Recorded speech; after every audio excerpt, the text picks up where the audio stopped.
Thank you, Bob. That was exemplary in terms of timekeeping. I'm grateful to you for that, as we have a lot to cover. And we will pick up on the themes raised by Dr. Saunders in his talk in the interactive sessions. I would like to just summarize so things are gelled a little bit in your minds before we move on to the next talk, because repetition, repetition, and repetition helps us to understand and retain information. So with your permission, I will just summarize what I took away from that talk. So Dr. Saunders told us about change in education. Is it needed? And if so, why? And he outlined 3 broad themes as to where and why change is needed. Can somebody in the audience please tell me what those 3 themes were?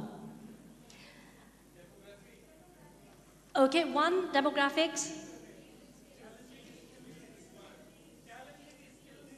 Challenging skill needs and changing skill needs.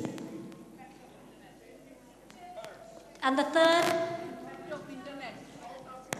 Okay, role of the internet. Now, role of the internet is pretty scary, I can tell you, because as a medical doctor, in the past, we could see patients, we could tell them what we liked, write them a prescription, they'd go away and say, great doctor. Now they come fully prepared because they have read things on the internet. They're well informed, they want to know, they have understood things beforehand, and they want far more detailed information, which is a good thing. But little knowledge is also dangerous. So I think one of the things Bob highlighted was closing the gap between those who are experts in the field and those who are novices simply because they have looked things up. And I would like particularly to pick this issue up in the interactive session. Thank you very much for that, Bob. Now, it's my pleasure to introduce the next speaker, Mr. Stephen Campbell. Stephen is a master NLP practitioner. He is an MBA and has a master's degree. He is a UK-based international business consultant. Stephen has the desire and the motivation to give back to his community what he has taken from his community in the past. And to help with that, he's hosting a number of seminars attracting attendees from all over the UK. Stephen has released a digital resource designed to assist in making presentations and in writing and preparing speeches. Stephen has conducted business in over 20 countries throughout Europe, the US, and the Far East, and has made presentations to a wide variety of audiences of different backgrounds and of different size of audience. I believe Stephen has the capacity to captivate audiences, and mostly he speaks without notes. However, he recognizes the problems faced by many individuals when it comes to public speaking, and he specializes in helping people with such skills.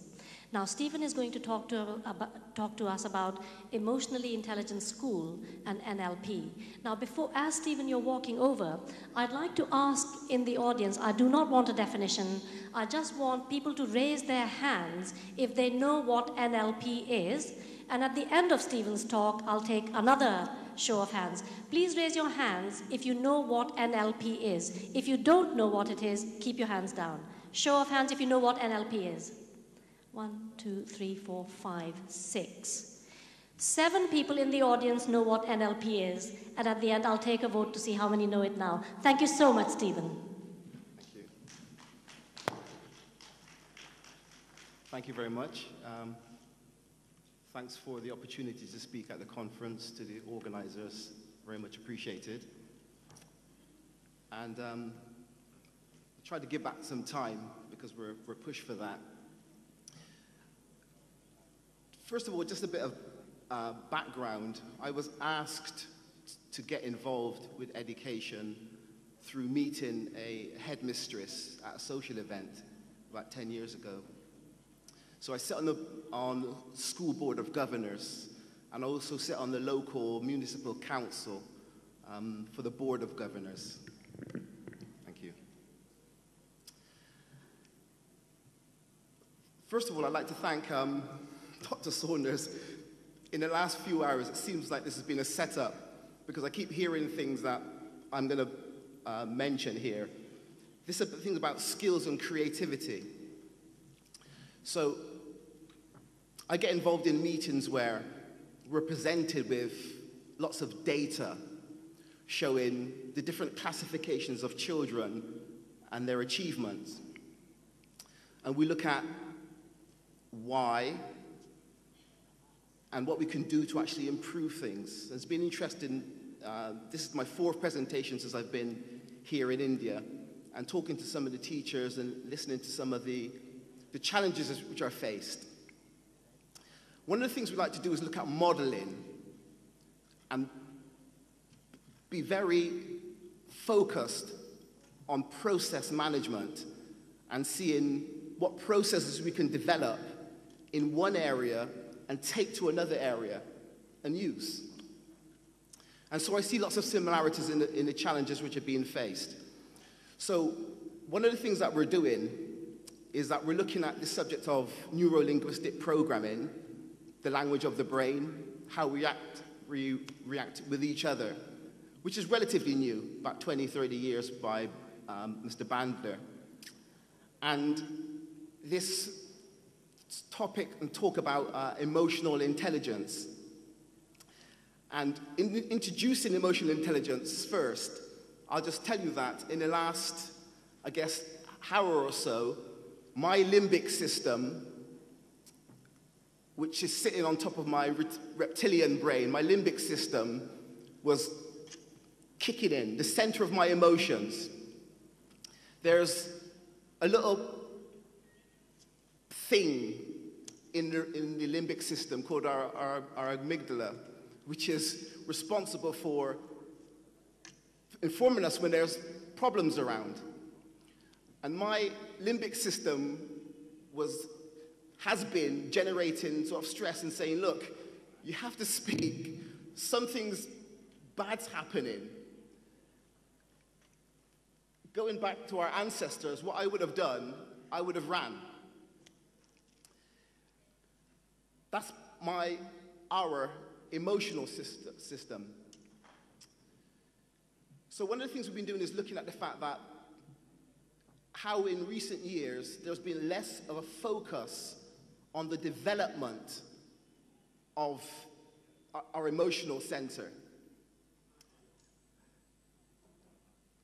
and the attention that we pay to memory development. And moving on from that, we look at the requirement for strong IQ facilities. Study, pass the exam, get higher and higher marks. And this leads into what we're seeing, the requirements in the industry for creativity. And this is where this part, we start looking at how can we develop the emotional capabilities in the classroom. And this talks about the pupils as well as the staff. So let me just take you through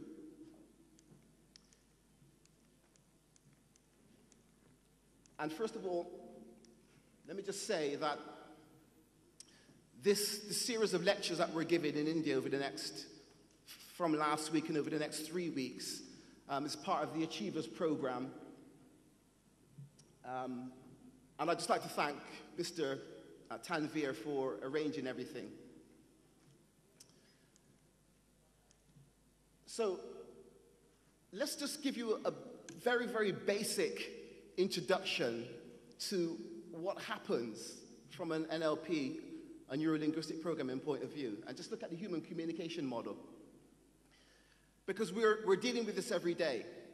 So basically, as human beings, every day, every moment, external events are coming in.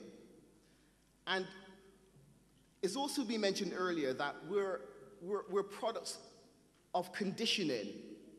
We're conditioned by our environment, by our parents, by our school teachers, by our church teachers, by our synagogue teachers, by the television, by the music our parents listen to. Critically important to understand that we're programmed. Now, because of this program, we all have filters. In fact, there are many, many more. But the 3 main filters is that when something comes in, we distort, we delete, or we generalize. So we may meet someone and we rapidly can form conclusions about them. And these are based upon our own filters. Based upon what comes out of this, it goes into our particular internal representation. We have a change of state.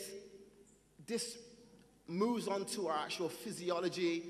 And at the end, everything is based upon our behavior.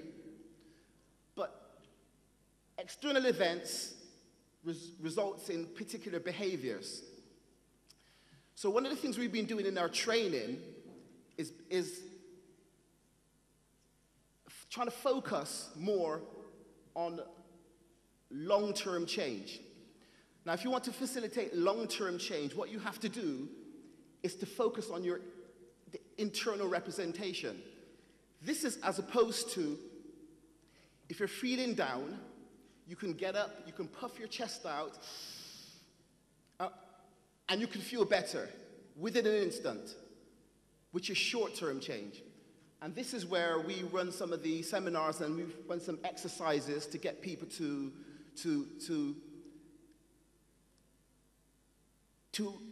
get the left hemisphere of the brain, for example, and the right hemisphere of the brain to work together to increase the blood flow across the corpus callosum, the bit which joins the two hemispheres together. And so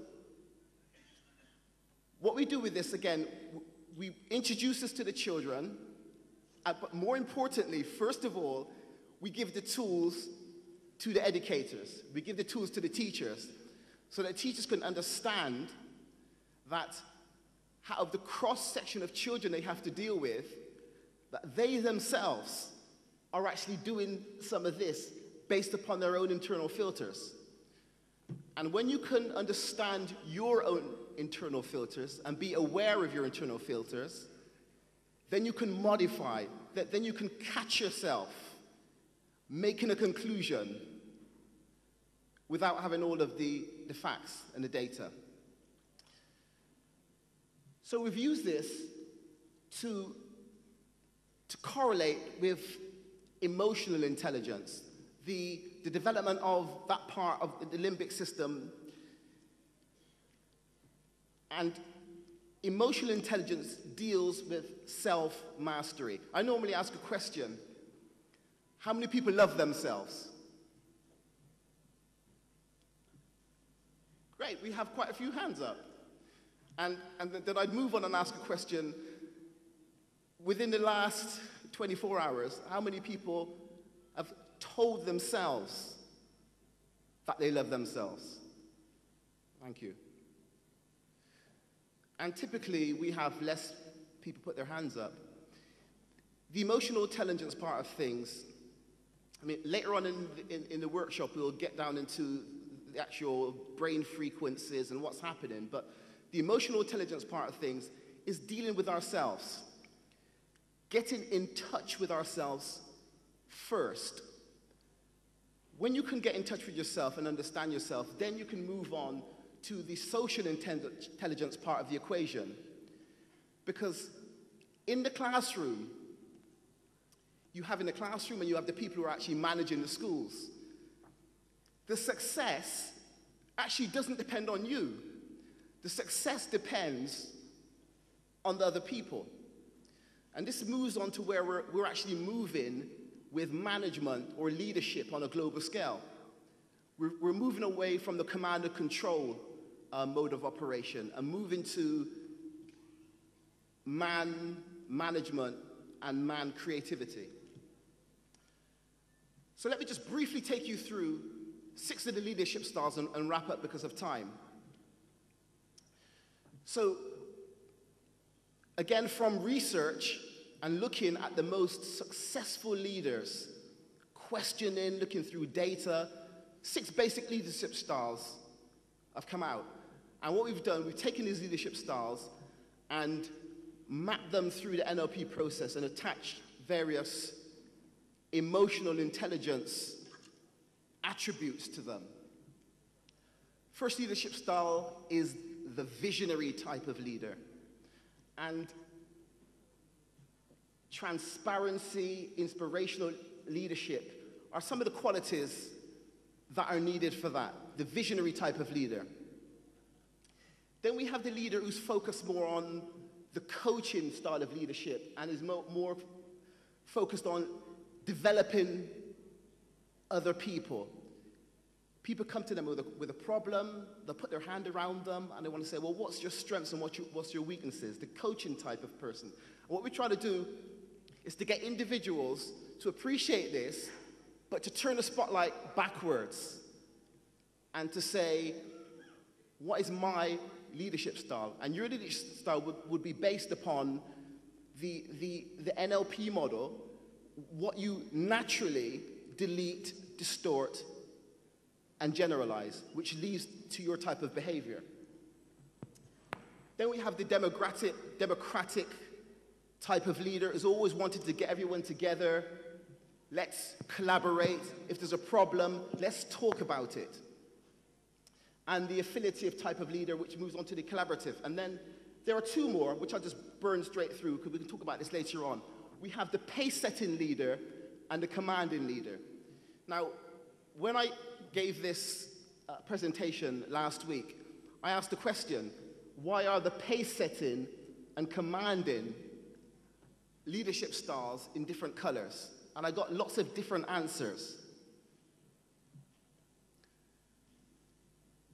A few people said, well, obviously, because they're the most important. Some of the people said, well, these are the two you need to learn first. The reason why those two are in gray is because those are the two which are to be used with caution. Those are the two leadership styles which are typically called upon when the classroom's in trouble, or you have a school that's in trouble and a new head comes in and you quickly have to turn things around. And you set targets and you tell people what to do and you don't explain what to do. These two leadership styles need to be used in conjunction, heavily in conjunction with the others. So what we do is to go through all of the emotional intelligence attributes and get you as individuals to consider what your own natural leadership style is. And you will have one. And then this will help you.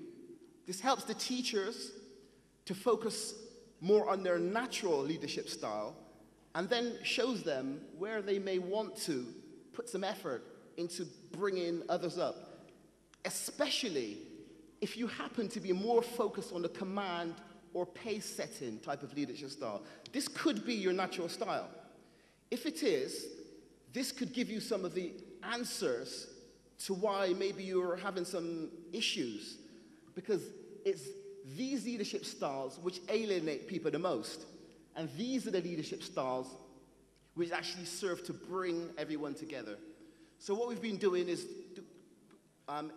conducting training for teachers first, and also for the students. That's what we've been involved in consulting in the UK, and I'm very happy to be here because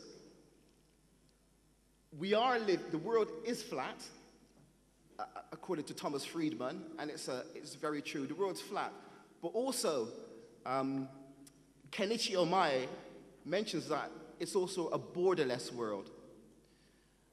And it truly is a wonderful thing that we're here now in this city, in this dot on the globe, sharing practices and processes and strategies which are from all around the globe. Because at the end of the day, one of the things which I've learned through all my travels is human beings, we all want the same thing.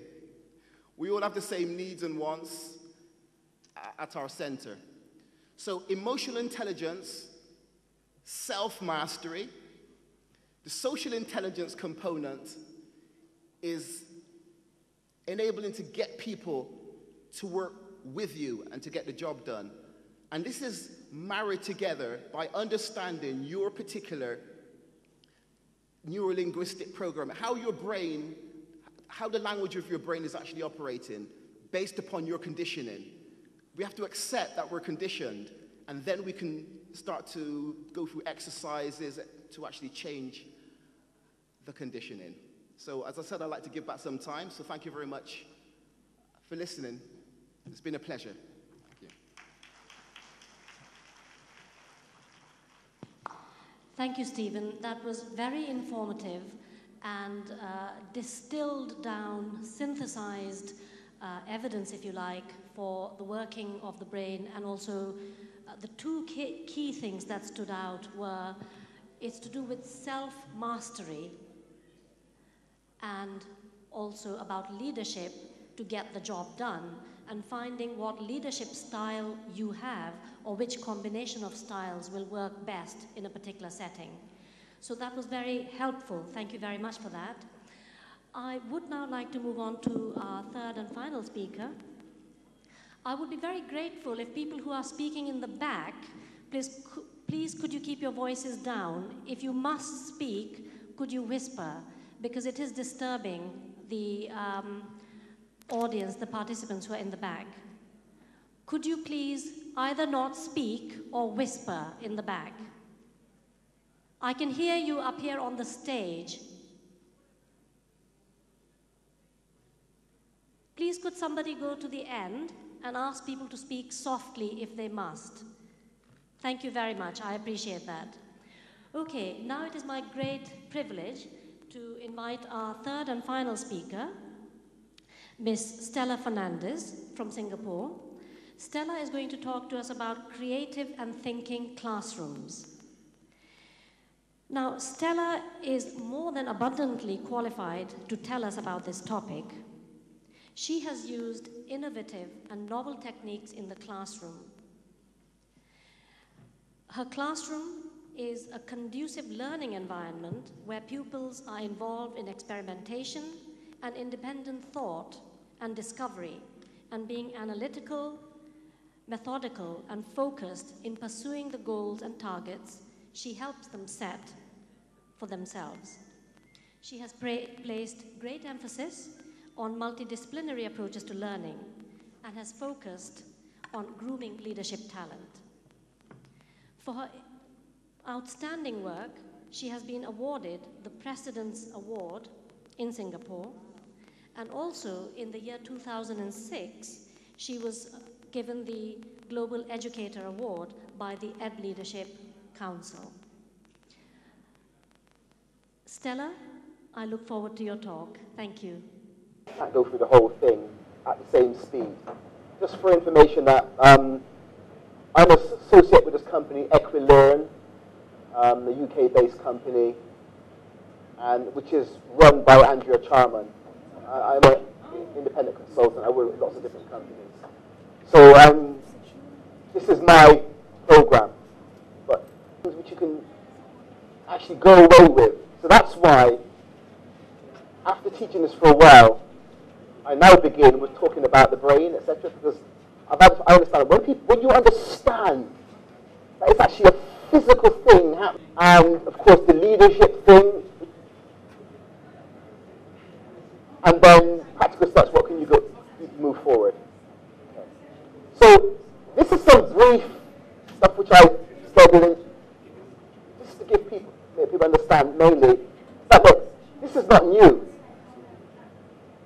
Okay? Sometimes we think we're doing something new. This is not new. This is old stuff which we've taken and now understand better. So the main guy, this guy called Daniel Goleman, has done so much of the much more recent work on this topic.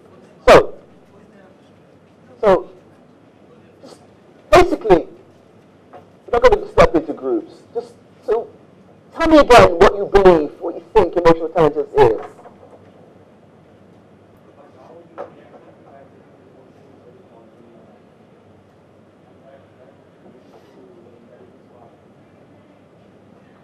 Right in the right book, right?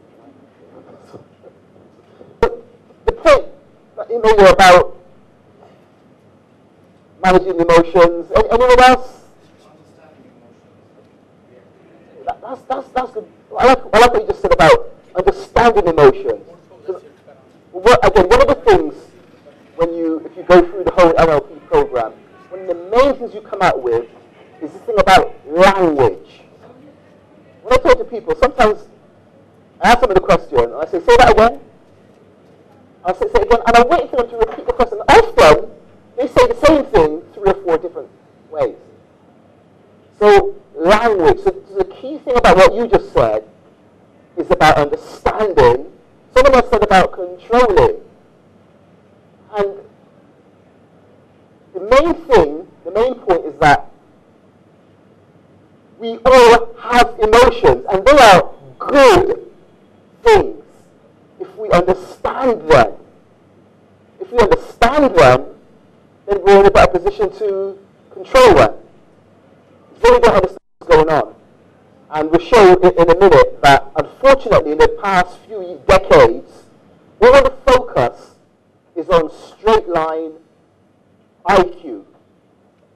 You know, the kids get rewarded for passing the exam. The higher the mark, the better you are. And as Dr. Harvey pointed out, what's happening now, you're getting the first class honor degrees people, and they're going into the organ companies, and they're no good. They can't solve problems. They're not adaptable. And so now, we're looking for people who have balanced skills, and this is where the EQ and SQ comes into play. So of course, the challenge first, let's personalize it for the schools. The challenge is for the, I need to hire you two as my assistants to travel all around. I think you do a great job. My publicist as well.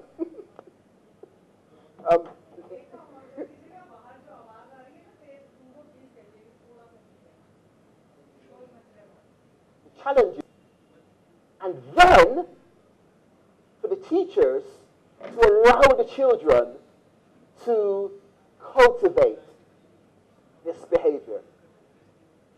So let's just look at this a bit more, because we've got some more time now.